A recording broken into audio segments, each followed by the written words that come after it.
$62 अरब का सपना बना बोझ। दोस्त ने ही पाकिस्तान को कर्ज के दलदल में धकेला। चीन का मेगा दांव पड़ गया भारी। नमस्कार, मैं हूं आपके साथ आयुषी गुप्ता।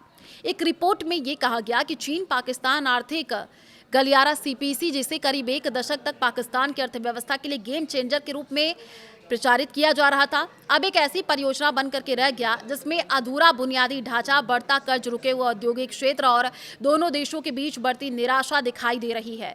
यूरोपियन टाइम्स की एक रिपोर्ट के अनुसार आज सीपीसी 2.0 की ब्रांडिंग किसी नई शुरुआत का संकेत कम और एक ऐसी परियोजना को राजनीतिक रूप से बचाने का प्रयास ज्यादा है जो अपने रणनीतिक और आर्थिक लक्ष्यों को हासिल करने में विफल रही है। करीब $62 अरब मूल्य वाले सीपीसी के मूल ढांचे में पाकिस्तान भर में फैले राजमार्ग, बिजली संयंत्र, रेल नेटवर्क, बंदरगाह विकास और विशेष आर्थिक क्षेत्र शामिल थे। चीन की बेल्ट एंड रोड पहल की इस प्रमुख परियोजना का उद्देश्य औद्योगिक बदलाव, क्षेत्रीय संपर्क, ऊर्जा सुरक्षा और ग्वादर को एक बड़े व्यापारी केंद्र के रूप में विकसित करना था जो पश्चिमी चीन को अरब सागर से जोड़ सके। हालांकि रिपोर्ट के अनुसार शुरुआत से ही इस मॉडल में खामियां थी, क्योंकि इसमें दीर्घकालिक आर्थिक स्थिरता की बजाय दिखने वाली बुनियादी ढांचे को प्राथमिकता दी गई। रिपोर्ट में यह भी कहा गया कि पाकिस्तान ने बड़े पैमाने पर चीनी वित्त पोषण और निर्माण क्षमता तो हासिल कर ली, लेकिन वो ऐसा औद्योगिक ढांचा तैयार नहीं कर पाया जो लंबे समय तक आर्थिक लाभ दे सके। केवल सड़कें और बंदरगाह विकास नहीं ला सकते जब तक वे उत्पादक उद्योगों, स्थित निर्यात और प्रभावी प्रशासनिक व्यवस्था से नहीं जुड़े। चीन समर्थित कई कोयला और बिजली परियोजनाएं ऐसे समझौते के तहत लागू की गई जिसमें चीनी कंपनियों को डॉलर में ऊंचा रिटर्न सुनिश्चित किया गया था। जैसे जैसे पाकिस्तान की मुद्रा कमजोर हुई और आर्थिक संकट गहराता गया, ये समझौते और महंगे साबित होने लगे। रिपोर्ट के अनुसार वर्ष 2025 तक पाकिस्तान के सर्कुलर डेट संकट के कारण चीनी बिजली उत्पादक कंपनियों का अरबों डॉलर का भुगतान बकाया रह गया। केवल चीनी स्वतंत्र बिजली उत्पादकों का बकाया ही $7 अरब से अधिक पहुंच गया था।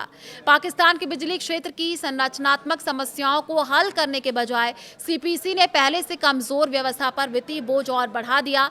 रिपोर्ट में कहा गया कि पाकिस्तान का भुगतान संतुलन संकट, अंतर्राष्ट्रीय मुद्रा कोष के साथ बार बार बातचीत और विदेशी मुद्रा की कमी ने यह उजागर कर दिया कि ये गलियारा मॉडल वास्तव में कितना कमजोर था। रिपोर्ट के मुताबिक चीनी ऋण और निवेश से बुनियादी ढांचा तो बना, लेकिन उससे इतना निर्यात नहीं बढ़ सका कि कर्ज चुकाने की क्षमता विकसित हो सके।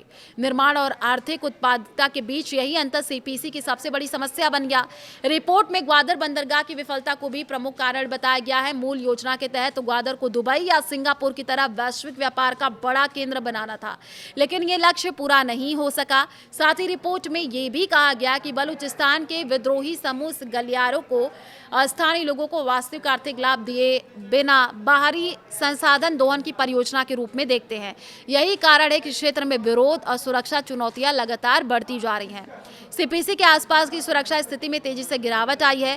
रिपोर्ट के अनुसार विशेष रूप से बलूचिस्तान में चीनी इंजीनियर और कर्मचारी लगातार उग्रवादी हमलों का निशाना बना रहे हैं। चीन पाकिस्तान आर्थिक गलियारा, जो कि दोनों देशों की बेहतरी के लिए शुरू किया गया था, वास्तव में अपने लक्ष्य तक नहीं पहुंच पाया है।